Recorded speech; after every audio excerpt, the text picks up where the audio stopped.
साथियों नमस्कार। भानु की पाठशाला में मैं भानु प्रकाश आप सभी का स्वागत करता हूं और मैं आपको बताना चाहूँगा कि केवीएस, एनवीएस और बीपीएससी तैयारी 4.0 यानी कि बहुत सारे लोग इसे 4.0 के नाम से भी जानते हैं।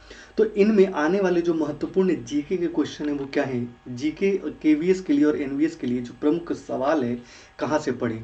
तो देखिए, जो लास्ट 3-4 सालों का जो डेटा एनालिसिस किया गया तो वहाँ पे निकल के आया कि साहित्य अकादमी पुरस्कार 2022 किसे दिया गया, यानी कि एक क्वेश्चन जो है वो करंट अफेयर्स का यहाँ से पूछा जाएगा अब कि साहित्य अकादमी पुरस्कार 2024 या 2025 किसको दिया गया। ठीक है।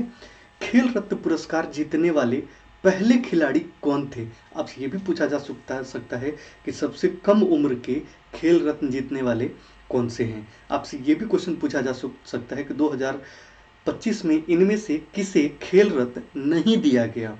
तो ये आपका जानना बहुत जरूरी है।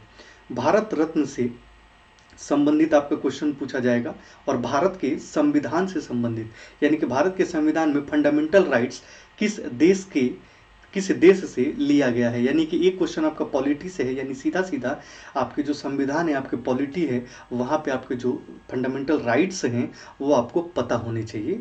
एक क्वेश्चन आपका वहाँ से बन सकता है। इसके बाद दीपिका कुमारी। ठीक है। अब दीपिका कुमारी यानी कि ये स्पोर्ट्स आर्चरी से हैं, ये किस खेल से संबंधित हैं, यानी कि आपका ये भी पूछा जा सकता है। और इस वर्ष मैं आपको एक क्वेश्चन दे रहा हूँ और वो क्वेश्चन ये है कि अभी अभी इंडिया टीम में सबसे धुरंधर बल्लेबाज कौन शामिल हुआ है, सबसे कम उम्र का क्रिकेटर जिसने 100 पे 100 लगाना शुरू कर दिया है। तो उस व्यक्ति से रिलेटेड आपके पास क्वेश्चन बन सकता है।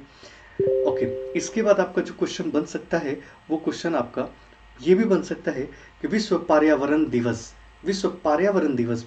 दिवस यानी कि वर्ल्ड इन्वायरमेंट डे, यानी कि इंपॉर्टेंट आपके जो डेज हैं और डेट्स हैं वहां से भी आपका क्वेश्चन बन सकता है। इन चीजों का ध्यान रखिएगा। रिवर डन्यूबल किस महाद्वीप कॉन्टिनेंट में बहती है। ज्योग्राफी से आपका ये भी क्वेश्चन बन सकता है।